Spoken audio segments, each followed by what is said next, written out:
दर्शकवृन्द नमस्कार। मैले आज यहाँहरू समक्ष चाहिँ एउटा अत्यन्तै महत्त्वपूर्ण यो गायनका सन्दर्भमा मात्र होइन, गिटारका सन्दर्भमा, भायोलिनका सन्दर्भमा या हार्मोनियम जुनसुकै साङ्गीतिक बाजा जुन सुरसँग सम्बन्धित बाजाहरू छन् त्यस्ता बाजाहरू बजाउनका लागि मादल र तबला समेत है यस्ता खालका बाजाहरू बजाउनका लागि चाहिने अत्यन्तै महत्त्वपूर्ण भित्री त्यस सङ्गीत भित्री भन्नाले नि त्यस्ता बाजाबाट हामीले सङ्गीत उत्पादन गर्दा सङ्गीत सिर्जना गर्दा त्यहाँ अन्तर्निहित रूपमा भित्रदेखि भूमिका निर्वाह गर्ने त्यस्ता महत्त्वपूर्ण बिन्दुहरू त्यस्ता महत्त्वपूर्ण पक्षहरूको बारेमा मैले आज जानकारी गराउँछु। तपाईँहरूलाई यी कुराहरूले अवश्य पनि धेरै लामो समयदेखि अलमल पारेको भयो यसले प्रश्न पार्नेछ।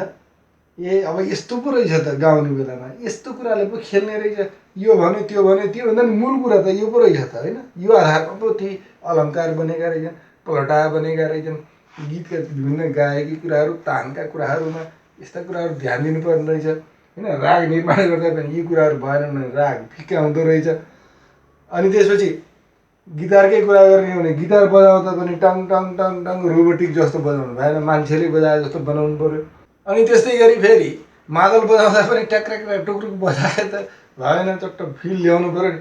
ती सबै कुराका लागि यी तीन चिजले यस्तो भूमिका निर्वाह गरेका हुने रहेछन्।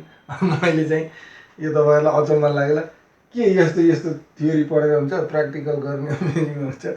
प्र्याक्टिकल भन्ने कुरा म्युजिकमा थ्योरी भनेकै धेरै प्र्याक्टिकल गरेर धेरै प्र्याक्टिस देखिएर भरका उत्कृष्ट प्र्याक्टिसहरूको अध्ययन गरेर निचोडमा निक्लेको सार हो यो है। अनि अब हामीले गर्ने प्र्याक्टिस भनेको त्यत्रो हजारौँ वर्ष त हामी बाँच्दैनौँ। त्यत्रो हजारौँ वर्षका जुन उस्तादहरूले त्यस्ता हाम्रा अग्रजहरूले अभ्यास गरेर अन्तिममा संसारभरिका भयहरूको उच्चतम निष्कर्ष यही हो है भनेर फेला पारेको चिजसम्म पुग्न त हामी एक्लै त प्र्याक्टिसै गरेर भ्याउँदैनौँ। अब यी मार्ग गरेर यी मार्गलाई चाहिँ हामीले अनुसरण गरेर त्यसका अन्तर्निहित पक्षहरूलाई तिनलाई आधारका रूपमा होइन तिनीहरूलाई चाहिँ हामीले अवलम्बन गरेर आत्मसात गरेर हामीलाई चाहिँ त्यो अनुसार अभ्यास गरियो भने त अनि फेरि यो हाम्रो छिटो हुने भयो नि त। हाम्रो एक बारको जुन यो त युगको इतिहासको रेडियम जस्तो भनौँ न, धेरै धेरै चिजहरू गरेर थोरै रेडियम निकाले जस्तो यस्तो महत्त्वपूर्ण चिज हो यो। त्यो हिसाबले यस्ता कुराहरूमा हामीले के विचार गर्नुपर्छ भने यी कुराहरू पहिला बुझेर मात्रै हामीले अभ्यास गरियो भने हाम्रो गिटार वादन राम्रो हुन्छ, हाम्रो गायन चाहिँ छिट्टो हुन्छ। धेरै वर्ष लगाएर भन्दा पनि छोटा छोटा महत्त्वपूर्ण कुरा जुन यिनी हुन् यी छुट्याएर कम महत्त्वपूर्णमा समय लगाउने हाम्रो चाहिँ त्यतिर ध्यान जाँदैन। त्यो मैले यो जानकारी गराउन आएको छु। र अब विषयवस्तु प्रवेश गरौँ होइन। यो धेरैजसो साथीहरूलाई चाहिँ के छ भने यो उचाइ अनि यो मोटाइ यो गुणभेद भन्ने बारे यसबारे चाहिँ धेरै साथीहरूलाई यो थाहा छ, प्रष्टै हो होइन। तर चाहिँ यो कतिपय साथीहरूलाई के छन् उचाइ भनेको यस्तो, मोटाइ भनेको यो, गुणभेद भनेको भनेर यो परिभाषा लेख्नलाई कहीँ त्यस्तो थाहा भएर त्यसको व्यवहारिक रूपमा के हो त त्यसको अर्थ यत्तिकै पढ्नको लागि पढाउने अनि परीक्षा दिनको लागि हो कि भन्ने पनि थुप्रै साथीहरूलाई त्यो छ, मैले भेटेको छु, भेटिन्छ। यी कुराहरूलाई चाहिँ होइन कतिपय एरेन्ज गर्दा होइन फाइनल रूपमा मिक्सिङ गर्नेहरूले चाहिँ यो प्रयोग गर्नुभएको हुन्छ, राम्रो प्रोफेसनलहरूले होइन। नत्र चाहिँ अन्यत्र त्यो पढ्ने मात्रै भइरहेको हुन्छ है। आफू गाउन जाने कलाकारहरूले पनि गाउने आउने मात्रै हुन्छ होइन। एकदमै प्रोफेसनलहरूले यी कुराहरू खेल्नु भएको हुन्छ। त्यस्ता सिक्रेट त्यो टपको पनि अझै टप भनौँ न, उच्चको पनि अति उच्च लेभलमा पुगेर बसेका चिजहरू हामीले त त्यहाँ धेरै वर्ष लगाएर यो कलाकार जस्तो हुनु पाए हुन्थ्यो भनिन्छ नि त। ती कुराहरू सुरुमै जानु भन्ने मेरो उद्देश्य हो।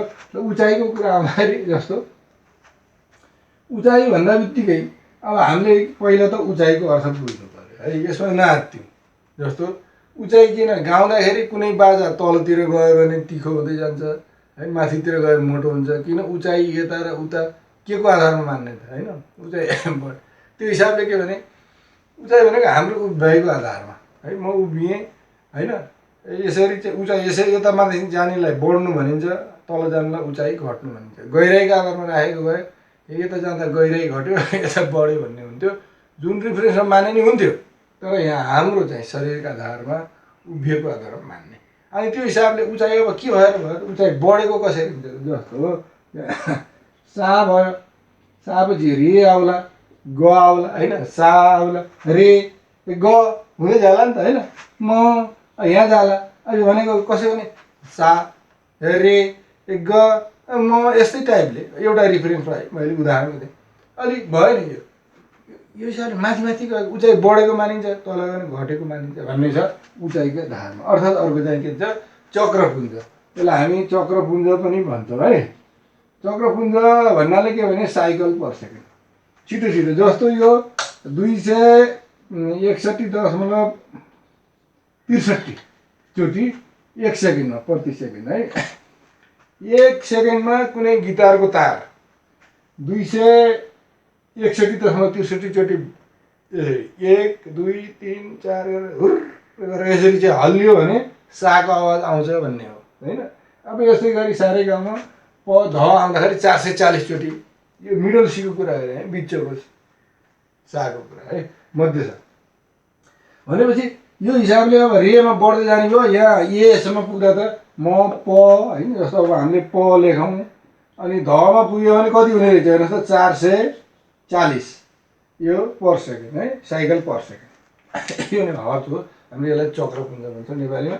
अब यो हिसाबले यसरी चाहिँ बढ्यो नि, नम्बर बढ्यो अनि उचाइ चाहिँ बढेको मानिन्छ। अब यसरी अनुसार घट्दाखेरि अर्को सा छ मानौँ यो सा भयो, अब यो त म बिचको सा भयो, अर्को सा यहाँ होला, माथिको सा त माथि नै थोपो लगाइदियो, तलको सा तलै थोपो लगाइदियो त हो। अब यसको आधा हुन्छ तल्लो सामा, कति 130 यस्तै हुँदै जाने होइन। यो रहेछ उचाइ भनेको यस्तो रहेछ जति माथि जाने। अब यो किन जान्नु पर्यो त यस्तो नम्बर हामी गाए त हुन्छ भन्ने कुरा एकदम राम्रो प्रश्न। तर कुनै पनि गीत गाउँदाखेरि टङ ठिक छ, मेरो त म गायक त होइन, यस्तै थियोटिकल कुराहरू पढाउने आफ्नो पेसा हुनाले मात्रै तपाईँहरूलाई भने यस्तो स्वर नभन्नु होला। जस्तो टङ यो बस्यो, टङको एउटा लेभल यहाँ छ होइन। टङ अब मैले टङ अब घुमाउन मैले उचाइ खेल खेलेँ नि त, टङ यो ल्याएँ नि त टङ। अब सस्टेन गर्ने के अब फेरि यो हिसाबले आयो नि त होइन। अब त्यस्तै त्यो हिसाबले उचाइको खेल खेल्नुहोस् भनेको 3टा चिज खेल्नुहोस् भने नि केही चिज पायो भने ताल बाहेकै तालको पार्ट छुट्टै छ, ताल दसीमै एउटा च्याप्टरै लिन्छ, यो सुरको भाग मात्रै हो यो है। सुरमध्ये 3टा चिज खेल हुन्छन्। अब बजाउने बेला पनि ट्युँ ट्युँ ट्युँ यसो त्यहाँ खेल्यो भने होइन, अप डाउन गरे उचाइको खेल खेल्यो भने त मिठो हुन्छ नि, आकर्षक हुन्छ होइन। एउटा हुन्छ त टङ मात्रै राख्ने, जहाँ पनि टङ टङ टङ मात्रै राखेर पनि भएन, टङ टङ टङ केही यस्तो उचाइको खेलबाट गायन चाहिँ फरक भइराखेको हुन्छ। त्यो उचाइ चाहिँ महत्त्वपूर्ण रहेछ। उचाइ भनेको के रहेछ, माथि तल लाने रहेछ होइन। त्यसलाई चाहिँ हामीले गायनमा वादनमा मादल बजाउन तबला पनि हुँ गर्छ नि, यो लगाएर होइन, त्यो पनि बज्यो सबै बाजमा, भायोलिन पनि चाहियो, जेमा पनि उचाइ चाहिने रहेछ है त।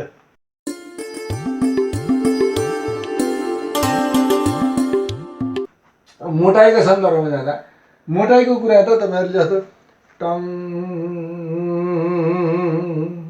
अब यसरी मैले भोल्युममा तपाईँहरूले भोल्युम बढ्यो भने ठुलो हुने, घट्यो भने सानो हुने, यस्तो मोटाइ हुने भनेर यसो मोटाइ नाम राखेको छ। यसलाई पिच भनिन्छ अङ्ग्रेजीमा। यसलाई चाहिँ भोल्युम भनेर बुझ्दा सकियो होइन। यसलाई एम्प्लिच्युडको हिसाबले जान्छ होइन। पिच यसलाई भोल्युम एम्प्लिच्युड होइन। यो चाहिँ गुणभेद भनेर क्वालिटी भन्छ, कहीँ टिम्बर भनेर भन्छ। यो हिसाबले हामीले चाहिँ यी 3 चिजको खेल हुने रहेछ है, यो कुरा बुझ्यो। अब मोटाइमा चाहिँ बुझ्यो के भयो भन्दा मोटाइको खेल पनि महत्त्वपूर्ण हुन्छ। अब हामीले सुर मात्रै तल र माथि गऱ्यो भने त्यो खासै नगर्नुभन्दा गर्दा अलि राम्रो, तर मोटाइको खेल गऱ्यो भने अझ मिठो। विशेष गरी मोटाइको खेल भायोलिन र गायनमा चाहिँ पर्फेक्ट एकदम सुन्दरता ल्याउनलाई चाहिँ गजब हुन्छ यो है। यस्तो स्वर घटाएको बढाएको हामीले बोल्दाखेरि यसो मोबाइलमा रेकर्ड गर्नु न, मोबाइलमा रेकर्ड गर्दाखेरि यस्तो यस्तो देखाउने, यस्तो ठुलो देखायो, सानो देखायो, हामी ठुलो बोल्यो भने ठुलो यसरी चाहिँ के भने एम्प्लिच्युडको मोटाइ बढ्दै गयो कि है यहाँबाट होइन।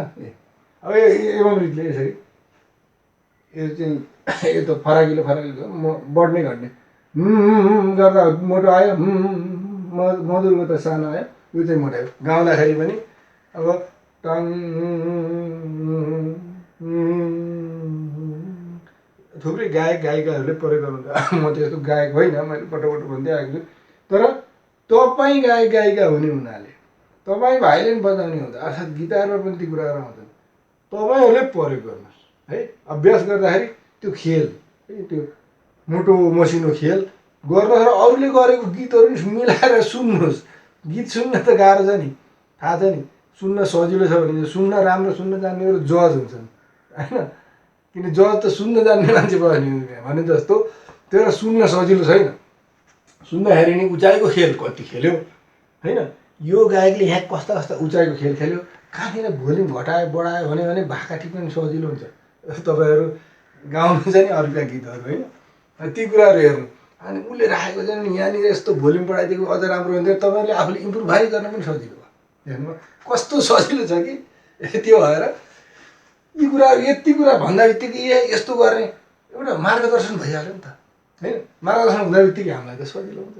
त्यही भएर हेर्नुहोस्, मोटाइबारे जान्दा बित्तिकै कति फाइदा भयो, उचाइबारे जान्दा बित्तिकै सुन्न फाइदा, अनि त्यो कपी गरेर गाउनेहरूलाई गाउन फाइदा, बजाउनेहरूलाई बुझाउन फाइदा।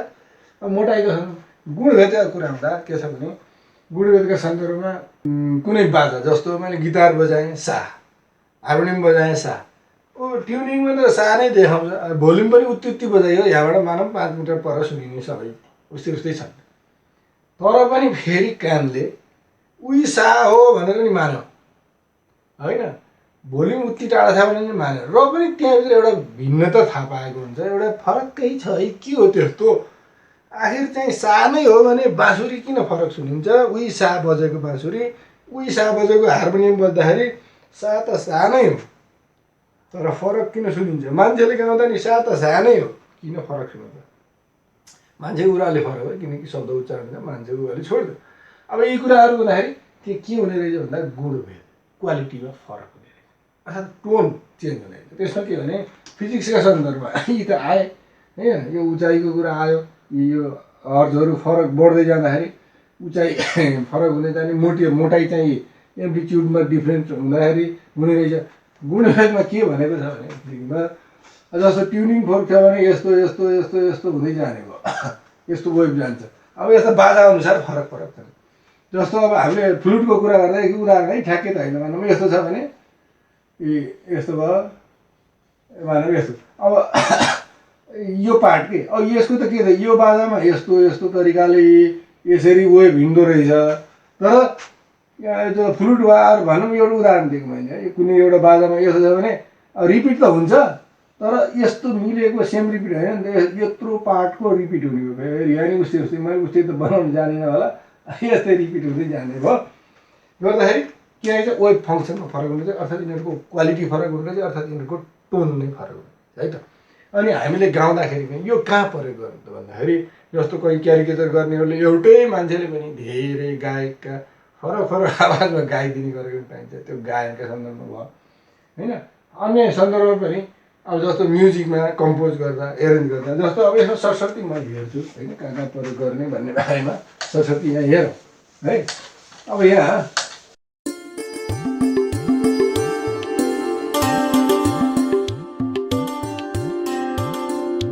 ल, अब यहाँ जस्तो हामीले एउटा त के भन्छ, गाउँदा चाहियो ल, गाउँदा चाहिँ हामीले यो प्रयोग गर्नु पऱ्यो, यो तिनटै चिज है। अनि बजाउने त बजाउँदाखेरि फिल ल्याउनु पऱ्यो, मान्छेले बजाए जस्तो हुनु पऱ्यो होइन। उचाइको खेल, मोटाइको खेल, मोटो मसिनो पार्ने गुणको, त्यसको बाजाअनुसारको टोन हुन्छ होइन, त्यो अनुसार भिन्नता ल्याउने। त्यसपछि बजाउँदा गाउँदा अनि त्यसपछि कम्पोज गर्नु पऱ्यो ल। कम्पोज गर्दाखेरि त्यो खेल अनुसार कम्पोज गर्नु पऱ्यो। अनि एरेन्ज भन्दाखेरि तपाईँहरूले सङ्गीत संयोजन भनिन्छ है त, सङ्गीत संयोजन यो बुझाउन होइन, सङ्गीत संयोजन गर्दा है। त्यस्तै अर्को सुन्न झन् चाहियो नि, सुन्दाखेरि यी चिजहरू प्रयोग गर्न सकिने रहेछ है त। हेर्नुहोस् त, यसरी चाहिँ यी 3 चिजलाई ध्यानमा राखेर गाइयो भने, 1 2 चाहिँ यी 3 चिजलाई ध्यान राखेर बजाइयो भने, अनि यी 3 चिजलाई ध्यान राखेर कम्पोज गरियो भने, अनि यी 3 महत्त्वपूर्ण कुरालाई ध्यान दिएर हामीले चाहिँ एरेन्ज गरियो भने कस्तो राम्रो हुन्छ। मिक्स हुन्छ नि, घरि बाँसुरी घरि के बजेको हुन्छ, त्यो बाँसुरीको नि भोल्युम घटबड खेल खेल्नु पाइयो। अनि त्यसै सुन्दाखेरि पनि यहाँ यस्तो राख्यो यहाँ यस्तो राख्यो भनेर थाहा पाएर सुन्न थालियो भने हाम्रो एक त सुन्ने क्षमता अनि त्यो सङ्गीत बुझ्ने क्षमता नि बढ्यो। हामीले चाहिँ काम गर्दा पनि त्यस्ता टेक्निकहरू प्रयोग गर्न सक्थ्यो। अर्को कुरा सुनेर जजमेन्ट पनि गर्न सक्थ्यो। त्यही भएर यी 3टा कुरा अत्यन्तै महत्त्वपूर्ण हुन्छन् सङ्गीतका क्षेत्रमा, चाहे जुनसुकै बाजा बजाउँ या केही गाउँ या जेसुकै गरौँ है। अनि मैले चाहिँ आज यी अत्यन्तै महत्त्वपूर्ण कुरा थ्योरिटिकल हेर्दाखेरि के होला भन्ने छ, यस्तो चाहिँ प्रयोग गरेको हुँदैछ। यसले हामीलाई गाउन बजाउन कम्पोज गर्न एरेन्ज गर्न सुन्नका लागि आइडिया दिने रहेछ। यसरी जाउँ भन्ने रहेछ है त। यो कुरा मैले दिएँ। यो तपाईँहरूलाई चाहिँ कस्तो लाग्यो होइन आजको प्रस्तुति? सायद अवश्य पनि यो मन परेको होला भन्ने मेरो अनुमान छ। अब मन पऱ्यो भने कृपया लाइक गर्न कृपया नबिर्सनु होला। र अनि कृपया यो विषय कस्तो लाग्यो तपाईँलाई? एकदम म तपाईँहरूको के भने प्रतिक्रियाको चाहिँ कमेन्टको चाहिँ एकदम हार्दिक अपेक्षा राखेँ। र यो च्यानललाई पनि कृपया सब्सक्राइब गर्न नजानु, सब्सक्राइब गर्नुहोस् है। किनकि मैले केही न केही यसो आफ्नो अनुभवका आधारमा थोर बहुत केही न केही नयाँ कुरा त ल्याएकै हुन्छु। तपाईँले जानेकै कुरालाई मैले पुनः सम्झाउने भए प्रयास गरेको हुन्छु। र मैले हरेक कन्टेन्टमा केही न केही नयाँपन दिने प्रयास गरिरहेको छु। अनि त्यही भएर कृपया सब्सक्राइब गर्नु नबिर्सनु होला। र अर्को भिडियो नआउँदासम्मको लागि कृपया मलाई बिदा दिनुहोस्। धन्यवाद, नमस्कार।